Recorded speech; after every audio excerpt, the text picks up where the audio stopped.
C, Angelina said for number 14. All right. Oops. Looks like I'm putting in a letter between C and D. There we go. Description that relies on concrete examples. Going along with it. Head nod. No nod. Katie's going along. Looks like Amanda might be going along. Camille's giving the nod. You know why? No, you don't say sure. Why Are we won't good? it be C? Well, is it and the words that I would focus on, is it a critique? Is it an analysis, which we get that twice? Is it description, or is it meant to be a discussion? I would say that's the part to kind of start with, and then kind of go from there. So we're feeling good with C, because it's not C. I said D. Oh, now people start going, this is what I It's said. E. I don't even remember what. No, I said E. I said E. B or D? I said B. D. Because like the first paragraph like indirectly mentions adrenaline, and then the third one it's like histamine and serotonin. So Okay. it's talking about like biological things. And you certainly have to make sure you're as a whole that you're looking at a whole entire thing. I know you mentioning first and third. I would say if there's one, and I know I'm not a big fan of this, but if there is one that I'm going to get rid of right away, I'm taking out A, because there's absolutely no reference to modern American society critiquing it or anything like that. I mean, the word American doesn't even pop in at any time, so I can't go with that one. Technical analysis of biological functions is the whole passage about how the biology of pain works. It certainly gets referenced, but the technical part, I'd say no. That the whole passage is not based around the biology of it. Ask the question at the beginning, what is this whole passage truly about? Before you even looked at question 14, and basically people were saying subjectivity of it, what pain means to different people, different individuals, different cultures. The answer that really best mentions that is going to be E. It's a discussion of differing cultural attitudes toward pain. Is there a description that does take place as to pain, where mentions throbbing and blistering and all that kind of stuff? Sure, but I wouldn't say the whole passage is about what pain feels like or looks like. It is more of a discussion going into the circumstances of it. There are concrete examples, and I think that's a part that does kind of become seductive when it comes to C, because certainly when you do mention the Sioux and different tribal rituals that take place, but even if you took that part out, the passage still works. Like, you can still talk about the varying viewpoints that you have towards pain, and people will know what's going on. You're not relying on those concrete examples for it to come through. But I don't think people are too used to looking at, well, it's just a discussion, it's bringing forth some ideas, because we're used to argument, rhetorical analysis, things like that. But this would be the main part to certainly recognize differing attitudes toward pain. And that kind of takes into consideration points when it comes to A, B, C, and D. Use of the adjective slender. There's been a little point of discussion so far throughout the course of the day. In line 13, certainly if you're going to take a look at this part, you need to go back to the original passage itself. It's going to be page 5. Line 13. You come into this world, we come into this world with only the slender eye, and giving it up in a sacred delirium is the painful ecstasy that religions demand. Martyrs, we certainly mentioned, are those who are going to give up their lives for a cause, has encouraged martyrs to experience pain in order to purify the spirit, and then give up this slender word eye. What do we think?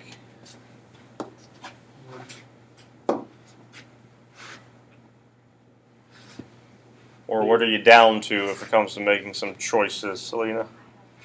You have D? I have B just because I like that defense. What it means. What was your reason for B? Because it's deep and what it means. Like based off just like how that relates to the story. More importantly, those are ugly arrows. There we go. D, like self. Like with the I, is that pretty much where that part's coming in through? It is one of those two. It is not A, C, or E. I kind of said B It's just like, is that like a slender line? Well, that's an awful explanation. No, I see where you're coming from, like, because it's a precarious position, it's a small. Yeah. I know what you mean here. And it's like, I forget what it says in the line, it says like, giving up the sacred delirium is the painful ecstasy religions demand.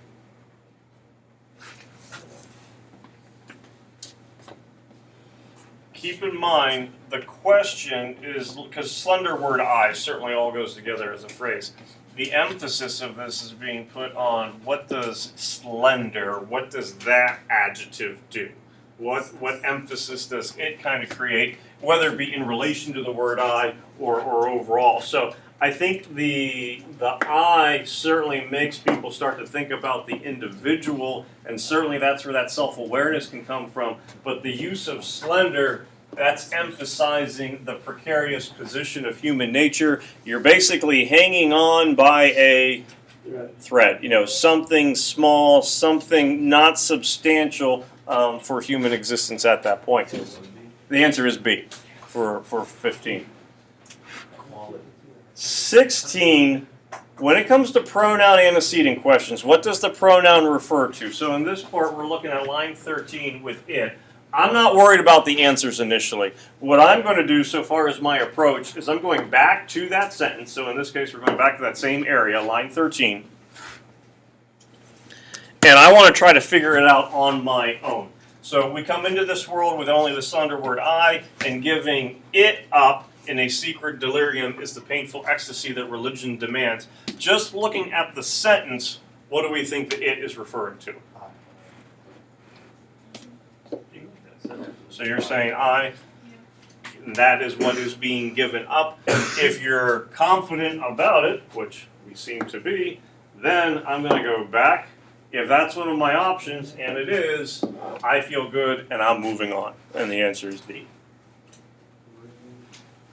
Again, this is where you don't want to try to overcomplicate questions, because if the correct answer is coming screaming out to you, you get it and you move on. You don't want to spend 2 minutes, 3 minutes, 4 minutes over debating something. Number 17, sentence that begins, I was interested, and we have to look at the whole passage. That part's not going to tell us. Draws its unity chiefly from the speaker's use of parallelism, alliteration, irony, understatement, hyperbole. So we have these options. 16 to 21 ends up being that description that we have of the soccer game that is taking place. So I was interested in the ceremonial violence of sports, the psychology of games, the charmed circle of the field, the breezy rhetoric of the legs, the anthropological spectacle of watching 22 barely clad men run on grass in the sunlight. Hopefully, just by reading it, what do you recognize about the sentences? From a structural standpoint, they are all, and they're parallel. Ceremonial violence of sports, the psychology of games, the charm circle of the field, the breezy rhetoric of the legs. The sentence structure repeats throughout those, and so when you take a look at the options, you go, hey, what do you know?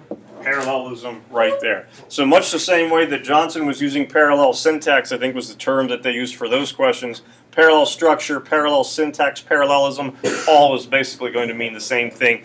The type of sentence structure repeats.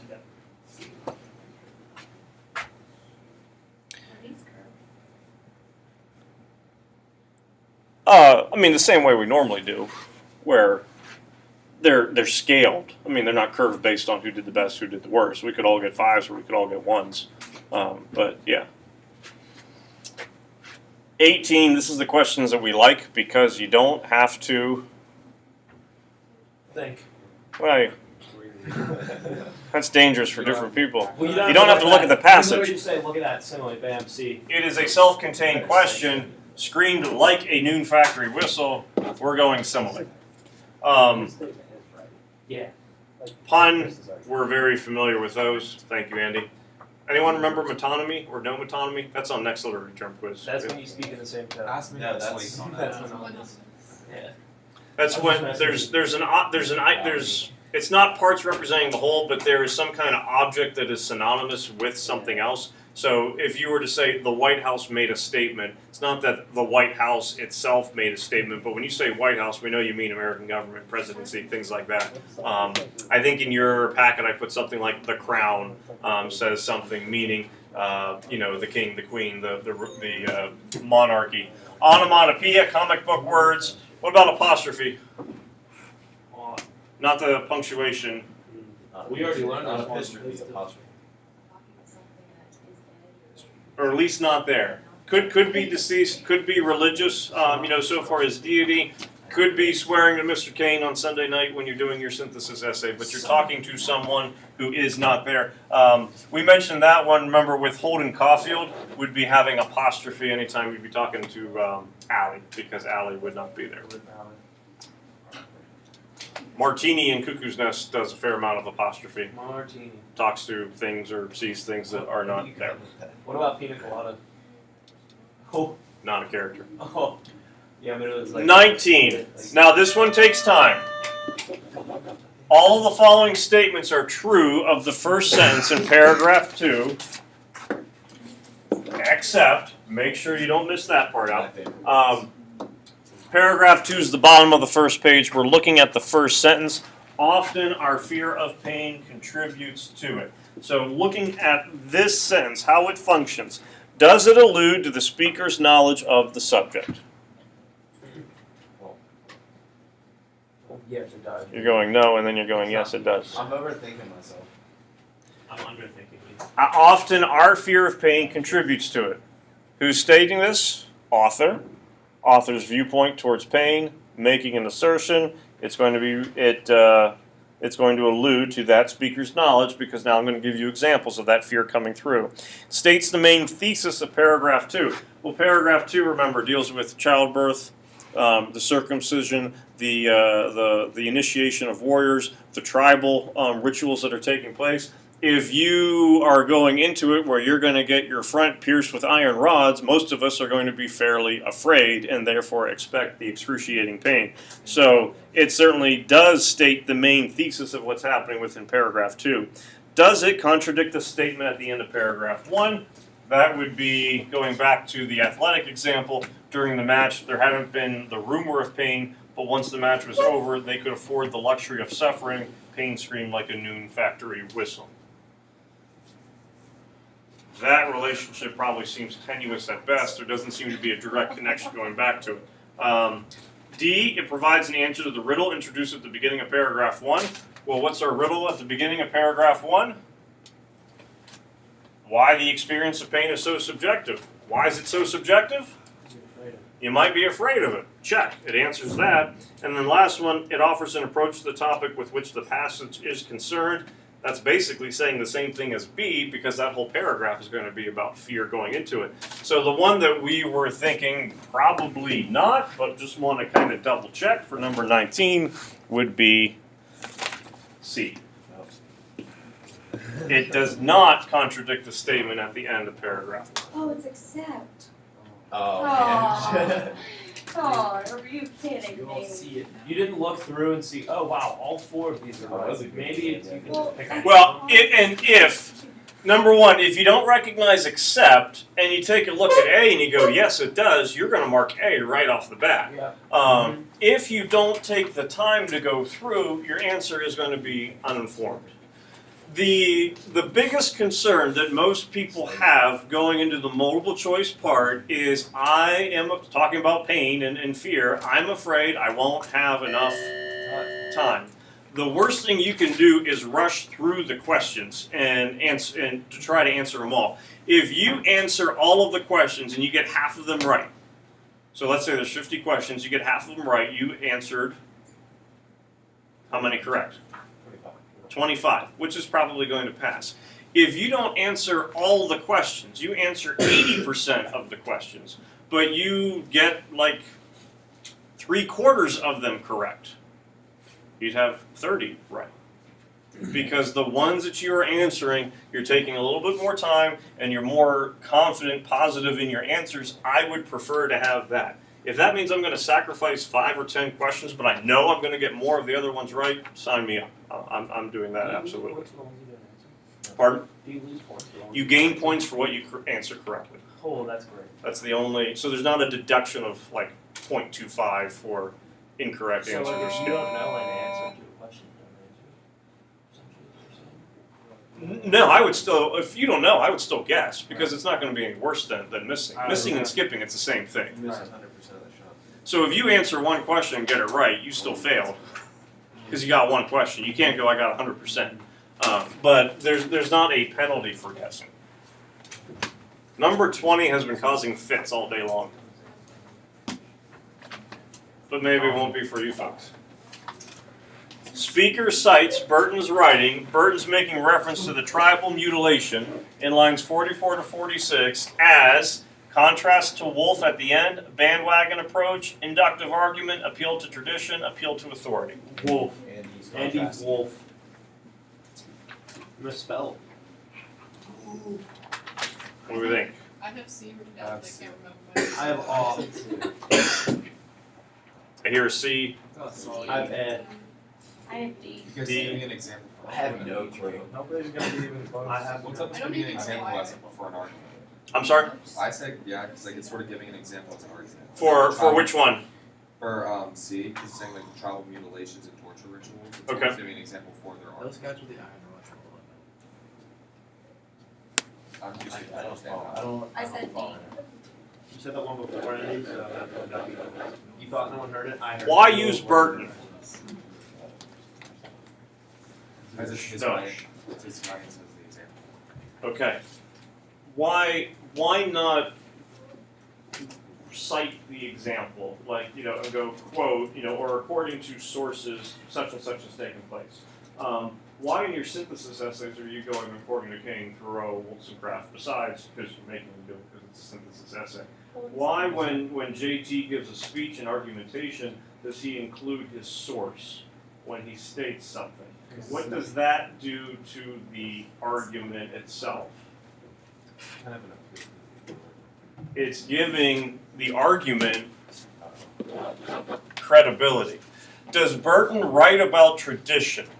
Yes. Okay. And I think that word tradition is something that sucks people in because they say, hey, tribal ritual, that's going to be tradition.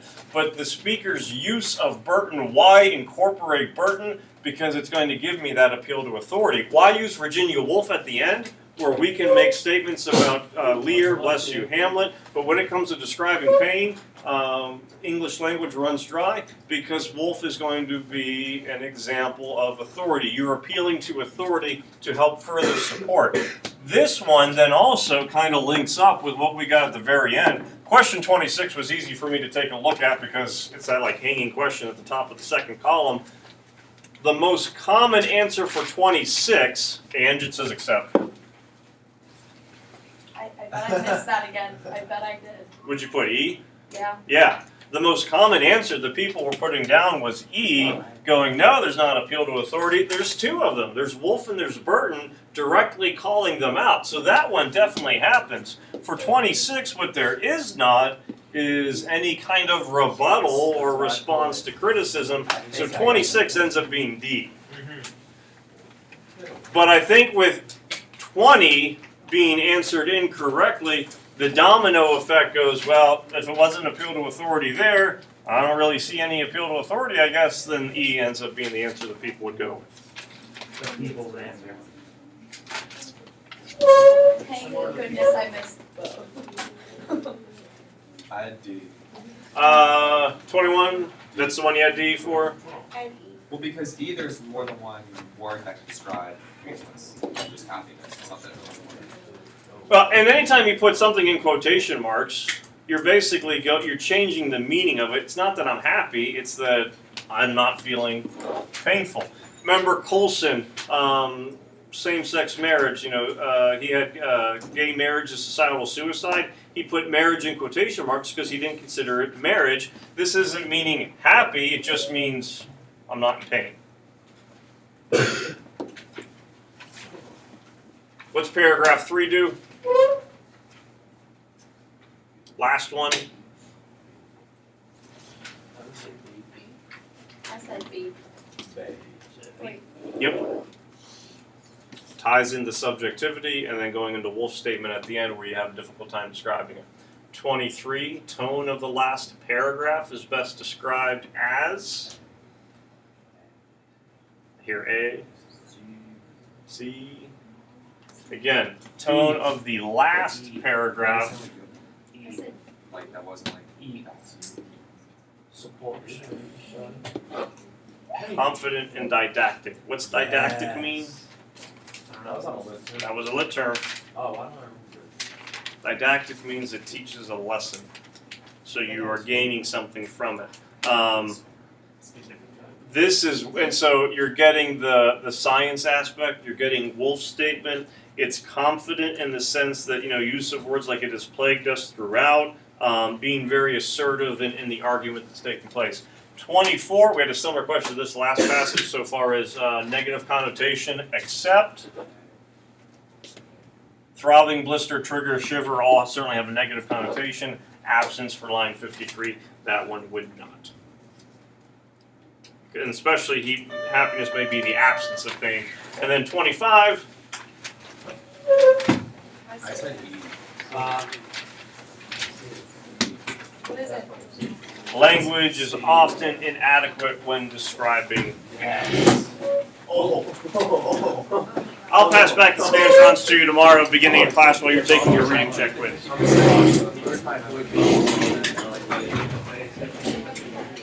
Good job, man.